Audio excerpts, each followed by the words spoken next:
नमस्कार, संपूर्ण बिहार की श्रृंखला में आप लोगों का स्वागत है। आज हम लोग इस 2000 वाली श्रृंखला में 7वां लेक्चर ले रहे हैं, जिसमें एंशिएंट हिस्ट्री का आप लोग का जो इम्पोर्टेंट क्वेश्चन था वो लगभग कंप्लीट हो चुका है। और हम लोग अब मॉडर्न तो आज नहीं हो पाएगा, लेकिन मेडाइवल का कुछ सेगमेंट है, 1 से 2 लेक्चर में वो मेडाइवल कंप्लीट हो जाएगा, फिर मॉडर्न की तरफ चलेंगे। अब हम लोग थोड़ा फास्ट आप लोगों का सिलेबस कवर करेंगे, क्योंकि आप लोगों के लिए बिहार तो कंप्लीट कराना है बहुत जल्दी। क्योंकि देखिए, बीपीएससी जो एग्जाम कंडक्ट करवाती है उसका 3 चीज पे ज्यादा प्रायोरिटी होता है। पहला प्रायोरिटी उसका हिस्ट्री सेगमेंट से होता है, इस चीज को भी हम लोग देखेंगे, जिसमें मॉडर्न हिस्ट्री से क्वेश्चन आप लोगों से अच्छा खासा पूछा जाएगा, उसको भी फटाफट करेंगे। उसके अलावा दूसरा जो सेगमेंट होता है बिहार, यहाँ से भी काफी वेटेज होता है। अगर सिविल सर्विसेज बीपीएससी की बात की जाए तो उसमें 30 नंबर के आसपास हिस्ट्री, 30 नंबर जो होता है करंट अफेयर, 30 नंबर बिहार, यानी 90 नंबर यही से क्वेश्चन आ जाता है। तो हम लोग इसी जो रेशियो उसको फॉलो करते हुए क्या करेंगे कि बिहार सेगमेंट कंप्लीट करते हैं। बिहार के साथ साथ अभी हिस्ट्री भी स्टार्ट करेंगे, और हिस्ट्री के साथ साइंस का सेगमेंट बहुत इंपॉर्टेंट हो जाता है कि साइंस से भी 20 क्वेश्चन आता है सिविल सर्विसेज में, तो यहाँ पे भी आपसे साइंस से क्वेश्चन पूछेगा। और कुछ चीज है जिसको हम ना शॉर्ट फॉर्म में करना चाह रहे हैं आप लोगों के लिए, जैसे कि पॉलिटी बहुत ब्रॉड सब्जेक्ट है, और इसको काफी डीप में और एनालिसिस के साथ पढ़ेंगे तो आप लोग को मजा भी आएगा। ऐसे तो आप लोग को थोड़ा प्रॉब्लम होगा, लेकिन बीपीएससी उसमें बहुत ज्यादा डेप्थ से क्वेश्चन नहीं पूछता है। जैसे पंचायती राज है, पंचायती राज से बार क्वेश्चन पूछता है, तो हम पंचायती राज का लेक्चर डाल चुके हैं, उसको आप लोग जाके देख लें। उसका एमसीक्यू है, उसमें थोड़ा सा प्रॉब्लम है, उस वीडियो को डिलीट करके फिर से नया एमसीक्यू बना देंगे हम पंचायती राज का, तो आप लोग उसको देखेंगे। उसके अलावा क्या करना है कि जैसे शॉर्ट्स में है ना, शॉर्ट्स वीडियो जो होता है वो हम बनाएंगे, और वहां पे जितने भी इंपॉर्टेंट आर्टिकल है उसके बारे में हम लोग पढ़ लेंगे, आर्टिकल नंबर 1, 2, 3, 4, 5 वगैरह करते करते। और उसके अलावा वहां से जो क्वेश्चन बोलता है अमेंडमेंट, यानी कौन सा संविधान संशोधन कब हुआ और इसमें क्या प्रावधान है, वहां से क्वेश्चन बन जाता है। उसके बाद कुछ कमिटी वगैरह की रिकमेंडेशन है, वो सब हम लोग देख लेंगे। और कुछ इंपॉर्टेंट जैसे संसद से संबंधित कुछ क्वेश्चन प्रावधान जो है वहां से क्वेश्चन आ जाता है, ये सब शॉर्ट्स के माध्यम से देख लेंगे, ताकि वो 1 मिनट का या 16 सेकंड का शॉर्ट्स होता है, और फटाक से आपका क्या होगा, टाइम भी नहीं लगेगा और पॉलिटी देखते देखते खत्म हो जाएगा। तो ऐसे हम लोग जल्दी से जल्दी कंप्लीट करना चाहेंगे, क्या कि 2 से ढाई महीने में आप लोगों को कंप्लीट करवा देंगे, ताकि लास्ट के आप लोग 20 से 25 दिन उस चीज को रिवाइज भी कर सके। और सारे वीडियो का पीडीएफ जो है वो कुछ दिन में कंपाइल करके आप लोगों को मिल जाएगा, इसके लिए आप लोग घबराए नहीं, अभी वीडियो देखें, इतना जल्दी भी नहीं है, आराम से देखें। ठीक है, जो आज का हम लोग शुरू करते हैं बिहार का, तो देखिए बिहार में आ जाते हैं। पहला क्वेश्चन जो है, राजगृह यानी राजगीर में स्थित जरासंघ की बैठक का निर्माण किस काल में हुआ। तो हम लोग जानते हैं कि अगर भारतीय संस्कृति में या भारतीय इतिहास में जो हिंदू राजा है उसमें अगर स्वर्णिम काल किसको कहा जाए, तो हिंदू राज्य का जो स्वर्णिम काल है वो गुप्ता डायनेस्टी का काल है। और इसी वजह से जो जरासंघ का जो बैठक का निर्माण है वो किसके द्वारा करवाया गया है, गुप्त काल में करवाया। कब करवाया गया है, गुप्त काल में। ये देखिए, ब्रीफ में नहीं जा रहे हैं क्योंकि फटाफट हमको खींचना है, तो आप लोग याद रखें, जरासंघ की बैठक का निर्माण कौन करवाया है, गुप्त काल में करवाया गया है। यहाँ से क्वेश्चन पूछता है, ये क्वेश्चन टीचर वाला में पूछा गया था, इस वजह से इस क्वेश्चन को यहाँ पे डाला गया है।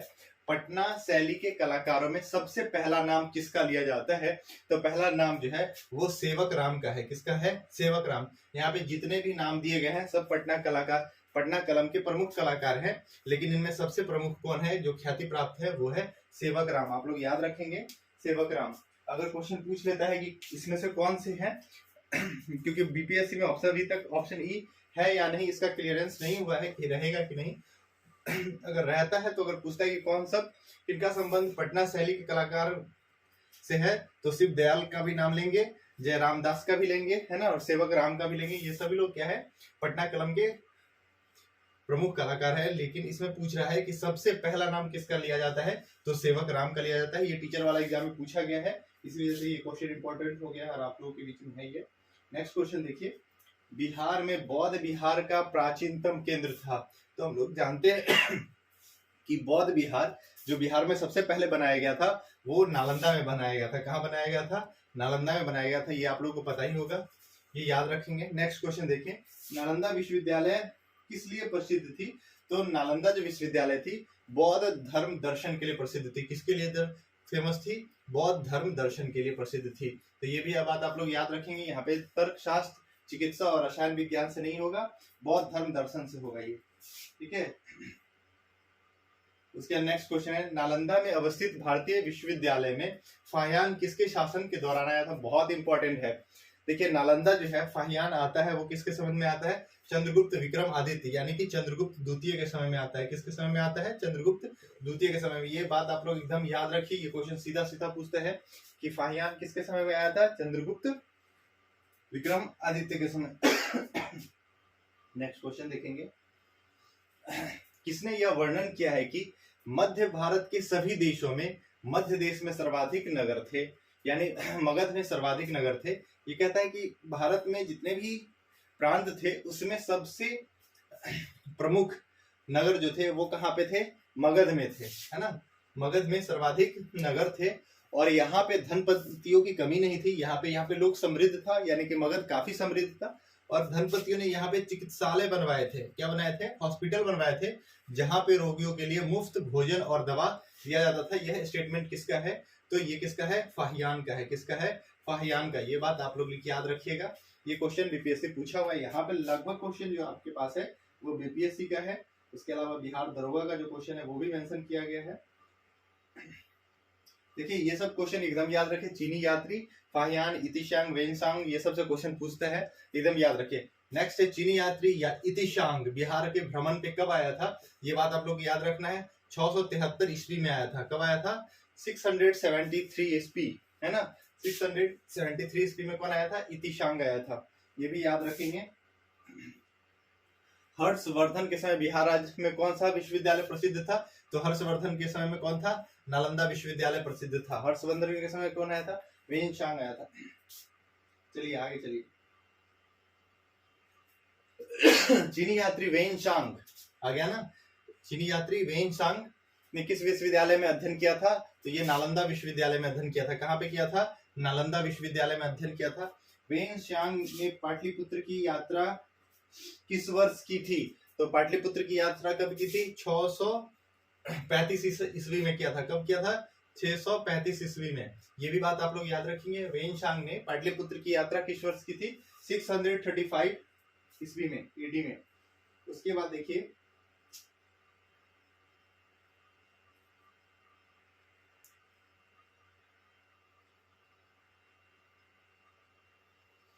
बोध गया के महाबोधि वृक्ष को क्षति पहुंचाने वाला शासक कौन था? तो शशांक था। कौन था? शशांक। ये क्वेश्चन बीपीएससी कितनी बार पूछा है और इस तरह का क्वेश्चन पूछा जाता है कि महाबोधि वृक्ष जो है, जो बोध गया में, इसी वृक्ष के नीचे भगवान बुद्ध को ज्ञान की प्राप्ति हुई थी। इस पेड़ को किसने कटवा दिया था? तो शशांक ने कटवा दिया था, ठीक है। और शशांक जो था वो शैव धर्म का अनुयायी था। उसके बाद देखिए, पाल वंश के संस्थापक थे। तो पाल वंश के संस्थापक कौन थे? गोपाल। कौन थे? पाल वंश के संस्थापक कौन था?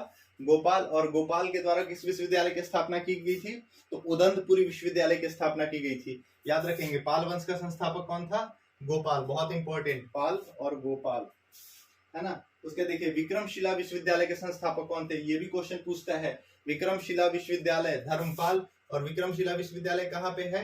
तो यह है भागलपुर में।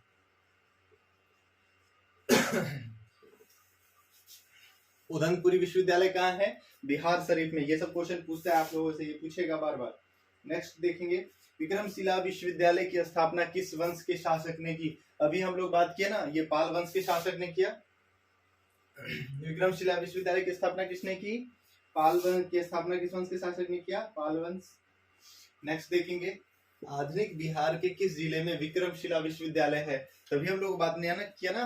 विक्रमशिला विश्वविद्यालय कहाँ है? भागलपुर में है। कहाँ है? भागलपुर में। नेक्स्ट क्वेश्चन देखेंगे, नालंदा महाविहार को आर्थिक अनुदान देने वाले शासक कौन थे? तो नालंदा विश्वविद्यालय को फंड प्रोवाइड जो करते थे वो धर्मपाल, देवपाल और हर्षवर्धन करते थे। कौन करते थे? धर्मपाल, देवपाल और हर्षवर्धन, है ना। ये बात आप लोग याद रखेंगे। यहाँ से क्वेश्चन आता है, फटाफट हम लोग करते जाते हैं ताकि आप लोग को यहाँ पे इसको रिकॉल करने में दिक्कत ना हो। मुंगेर, बिहार को अपनी राजधानी बनाने वाला पाल शासक कौन था? बहुत इंपॉर्टेंट क्वेश्चन है ना। मुंगेर, मुंगेर पहली बार पटना से कहीं पे जा रहा है, ये राजधानी पाटलिपुत्रा से, आप लोग देखिए है ना, कहाँ जा रहा है? पाटलिपुत्र से, तो मुंगेर जा रहा है। किसके द्वारा ये ले गया गया था? तो देवपाल। मुंगेर में राजधानी कौन ले गया था? देवपाल, याद रखेंगे, देवपाल। मुंगेर को अपनी राजधानी बनाने वाला पाल शासक कौन था? देवपाल। नेक्स्ट क्वेश्चन, पाल शासकों द्वारा बौद्ध धर्म के किस संप्रदाय को विशेष प्रोत्साहन दिया गया था? देखिए, जब भी इंडिया का आप लोग मैप बनाए, है ना,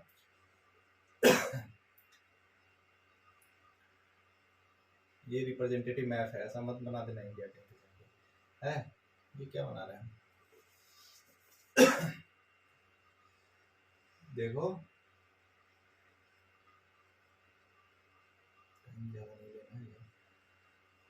ठीक है, अच्छा चलो ठीक है, सब लोग समझ जाएगा, ये इंडिया है। ओके, ये अगर भारत है तो भारत के अगर बीचों से डिवाइड कर दे, बीच से, ठीक है, ये बिहार है, यहीं से जन्म हुआ था, इसके अगर ऊपर चला जाए, इससे ऊपर जितना भी देश है वहां पे कौन सा मिलेगा, और इससे जितने नीचे है वहां पे, ऊपर जाएंगे तो महायान और नीचे आएंगे तो हीनयान। तो याद रखेंगे, कहाँ पे अगर आपसे कभी क्वेश्चन पूछे, मैप आप लोग देख लेंगे और मैप के अकॉर्डिंग देख लेंगे। जैसे आप लोग यहाँ पे म्यांमार देख ले, है ना, यहाँ पे जावा, सुमात्रा, इंडोनेशिया वगैरह जितना भी देखेंगे इंडिया से नीचे वाला एरिया, वहां पे कौन सा है?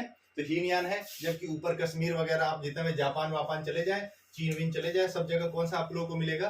तो महायान मिलेगा। कौन मिलेगा? महायान। ठीक है, तो यहाँ पे लिखा है पाल शासकों द्वारा बौद्ध धर्म के किस संप्रदाय को विशेष प्रोत्साहन दिया गया था? तो महायान को दिया गया था। नेक्स्ट क्वेश्चन देखिए, किस शासक के काल में शैलेंद्र वंश के शासक ने नालंदा में एक बौद्ध मठ की स्थापना करवाई थी? बहुत इंपॉर्टेंट क्वेश्चन है। शैलेंद्र वंश के शासक ने नालंदा में एक बौद्ध मठ की स्थापना करवाई थी, तो ये देवपाल के समय में करवाया था। कब करवाया था? देवपाल। ये बीपीएससी क्वेश्चन पूछा हुआ है, ये क्वेश्चन आप लोग याद रखेंगे। आगे चलते हैं, ये भी बहुत इंपॉर्टेंट है। धर्मपाल ने क्या किया था? नालंदा विश्वविद्यालय के लिए 200 गांव को दान में दिया था। यानी कि 200 गांवों से जो टैक्स और कलेक्शन होता था, वहां से रेवेन्यू जो जनरेट होता था, उसका यूज किया जाता था किस चीज को? नालंदा विश्वविद्यालय को चलाने के लिए। ठीक है, और ये किसने दिया था? तो धर्मपाल ने दिया था। बहुत इंपॉर्टेंट क्वेश्चन है, ये बात आप लोग याद रखिएगा कि नालंदा विश्वविद्यालय को 200 ग्राम देने वाला कौन राजा था? धर्मपाल था। नेक्स्ट क्वेश्चन, किस शासक ने उदंतपुरी यानी कि बिहार शरीफ में बौद्ध विहार की स्थापना की थी? बहुत इंपॉर्टेंट है। यहाँ अभी हम लोग बात की कि उदंतपुरी विश्वविद्यालय कहाँ पे है? तो बिहार शरीफ में है। और उदंतपुरी विश्वविद्यालय की स्थापना किसके द्वारा किया गया है? तो गोपाल के द्वारा किया गया है ना। इसको याद करने का तरीका है, ओ मतलब गो, है ना, ओ उदंत और गोपाल, याद रखिएगा। उदंतपुरी विश्वविद्यालय की स्थापना किसने की?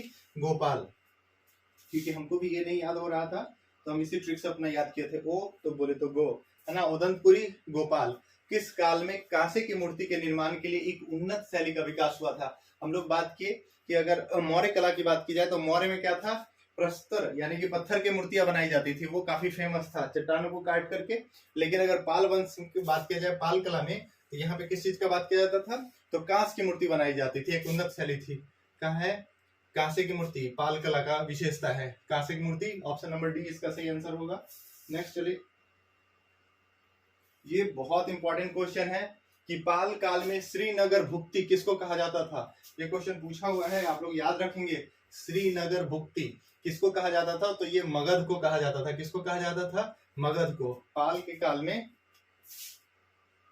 नेक्स्ट क्वेश्चन देखें, देवपाल की अनुमति से, ये बहुत इंपॉर्टेंट क्वेश्चन है। ये क्वेश्चन बीपीएससी इसको दूसरे तरह से पूछे हुए था कि किस राजा ने नालंदा में विदेशी विद्यार्थियों के लिए छात्रावास का निर्माण करवाया?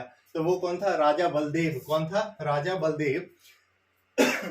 और ये किसे परमिशन लेता है? तो देवपाल से। देखिए, स्टेटमेंट यही कहता है कि देवपाल की अनुमति से सुमात्रा का राजा यानी कि इंडोनेशिया, वर्तमान इंडोनेशिया का जो राजा था, उसका नाम क्या था? बलदेव पुत्र ने कहां पर विदेशी विद्यार्थियों के छात्रावास का निर्माण करवाया? तो नालंदा, है ना। तो क्वेश्चन ऐसे ही पूछा हुआ था, नालंदा में विदेशी विद्यार्थियों के छात्रावास का निर्माण किस राजा के द्वारा करवाया गया, तो बलदेव पुत्र के द्वारा करवाया गया। ये भी बात आप लोग याद रखिएगा। Next question. अब आ जाते हैं ये कर्नाट वंश, ये बहुत इंपॉर्टेंट वंश है। कर्नाट वंश का जो संबंध है वो तिरहुत और मिथिला से संबंधित है। वर्तमान जो बिहार का सबसे बड़ा डिवीजन है तिरहुत, 9 डिवीजन है उसमें सबसे बड़ा डिवीजन है तिरहुत। तो यहाँ का पर कर्नाट वंश की स्थापना होती है और कर्नाट वंश के जो संस्थापक थे वो नन्यदेव थे। कौन थे? नन्यदेव। ये बहुत इंपॉर्टेंट है, इस तरह का क्वेश्चन आपसे पूछता है। उसके बाद है मिथिला के कर्नाट शासकों की राजधानी कौन थी?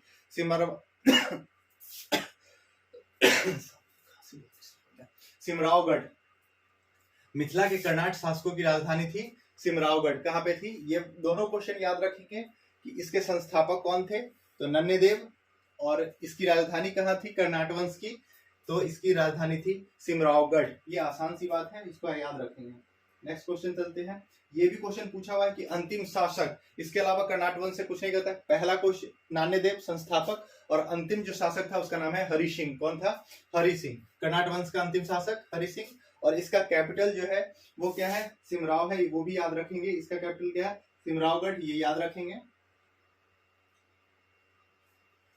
उसके बाद देखिए लिखा हुआ है कर्नाट वंश का पूर्णतः अंत कब हो गया था, तो 1378 ईस्वी में हुआ था। कब हुआ था? 1378 ईस्वी में। वैसे इसको सबसे ज्यादा जो घाटा लगा था यानी धक्का लगा था वो कब लगा था? 1198 में, तुगलक इल्तुतमिश बख्तियार खिलजी के समय में, है ना। बख्तियार खिलजी क्या करता है? अटैक करता है और कर्नाट वंश को हरा देता है 1198 के आसपास। ये क्वेश्चन पूछा हुआ है और कर्नाट वंश पूर्णतः समाप्त हो गया था। बीपीएससी में एग्जैक्ट यही क्वेश्चन है। 1378 ईस्वी में कर्नाट वंश पूर्णतः समाप्त हो गया था तुगलक वंश के समय में। ओके, तुगलक वंश आ जाता है दरभंगा में और दरभंगा का नाम ही बदल देता है। ओके, आगे चलते हैं। बहुत इंपॉर्टेंट है, बिहार में किसके समय में पंजी प्रबंधन रजिस्ट्रेशन सिस्टम स्टार्ट हुआ था? तो ये कर्नाट वंश के समय में है। ये बीपीएससी के लिए बहुत इंपॉर्टेंट हो जाता है। पंजी प्रबंधन जो स्टार्ट हुआ था, रजिस्ट्रेशन सिस्टम जो है वो किसके समय में स्टार्ट हुआ था बिहार में? वो हुआ था कर्नाट वंश के समय में। एकमात्र अचीवमेंट। उसके बाद देखिए नेक्स्ट क्वेश्चन। तिब्बती इतिहासकार धर्म स्वामी तिरहुत कब आए थे? तो ये आए थे 1234 में। ये बहुत आसान है। तिब्बती, ये कहाँ के रहने वाले हैं? तिब्बत के। नाम क्या है? धर्म स्वामी। ये कब आए थे? 1 2 3 4 कब आए थे? 1 2 3 4 में। याद रखेंगे इसको।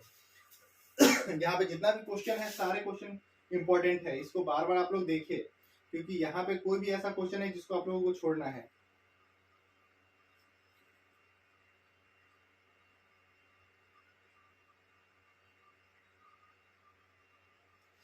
नेक्स्ट क्वेश्चन है बिहार में तुर्क सत्ता का संस्थापक कौन था? तो बख्तियार खिलजी था। कौन था? बिहार में तुर्क सत्ता का संस्थापक कौन था? बख्तियार खिलजी था। और ये अटैक करना शुरू करता है पाल डायनेस्टी को, सारी चीज को ये डिस्ट्रॉय करते हुए 1198 में क्या करता है? नालंदा, उदयपुरी सारे विश्वविद्यालय सबको, उस समय लक्ष्मण सेन का शासन था पाल डायनेस्टी में, उसको खदेड़ देता है। वो लड़ता ही नहीं, भाग जाता है। बख्तियार खिलजी, बख्तियार खिलजी की बिहार में पहली महत्वपूर्ण विजय थी, है ना। तो वो सबसे पहले उदयपुरी यानी बिहार शरीफ को जीत लेता है बख्तियार खिलजी, है ना। बिहार शरीफ या उदयपुरी को जीतता है। बिहार शरीफ याद रखिएगा। ये बख्तियार जो खिलजी है वो नालंदा विश्वविद्यालय, उदयपुरी विश्वविद्यालय, विक्रमशिला विश्वविद्यालय सारे को डिस्ट्रॉय कर देता है। पता नहीं इसको पढ़ाई लिखाई से किस प्रकार का वैर था। उसके बाद देखिए बिहार में तुर्क सत्ता की स्थापना कब हुई? तो अभी हम लोग बात किया ना 1198 ईस्वी में। कब हुई? 1198 ईस्वी में तुर्क सत्ता की स्थापना हुई। और इसी समय ये क्या करता है कि सबसे पहले बिहार शरीफ को डिस्ट्रॉय करता है। नेक्स्ट क्वेश्चन देखें। बख्तियार खिलजी को कहाँ दफनाया गया है? तो इसको बिहार शरीफ में दफनाया गया। कहाँ सब दफनाया गया है? बिहार शरीफ में। ये क्वेश्चन पूछता है बख्तियार खिलजी का मकबरा कहाँ है? तो बख्तियार खिलजी का मकबरा है बिहार शरीफ में। नालंदा विश्वविद्यालय को किसने ध्वस्त किया? तो बख्तियार खिलजी ने ध्वस्त किया, 1198 ईस्वी में किया। उसके बाद देखेंगे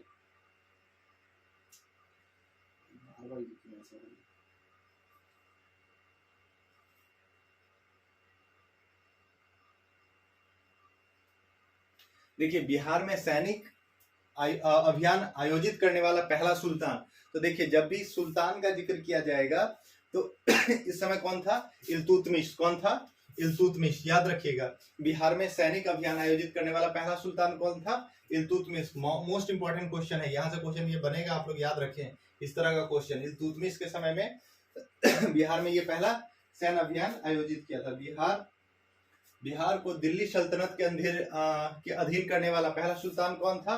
तो स्वाभाविक सी बात है, जो सैन्य अभियान शुरू करेगा वही होगा इल्तुतमिश। वही दिल्ली सल्तनत के अधीन कर लेता है किसको? बिहार को। नेक्स्ट क्वेश्चन देखेंगे तुगलक में।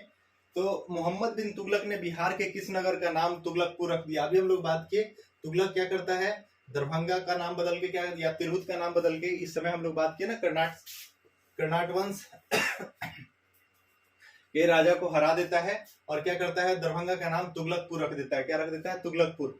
तो मोहम्मद बिन तुगलक। उसका नेक्स्ट क्वेश्चन भी देखेंगे, ये क्वेश्चन भी इंपॉर्टेंट है। दरभंगा में एक दुर्ग और एक जामा मस्जिद का निर्माण करवाता है तो मोहम्मद बिन तुगलक करवाता है। कौन करवाता है? मोहम्मद बिन तुगलक। बहुत इंपॉर्टेंट क्वेश्चन है, ये सब याद रखेंगे, ये सब क्वेश्चन पूछेगा। तुगलक काल में बिहार की राजधानी कौन सी थी? तो तुगलक काल में बिहार की राजधानी बिहार शरीफ थी। कौन सी थी? बिहार शरीफ। याद रखेंगे ये सारे क्वेश्चन, यहाँ से क्वेश्चन बनता है।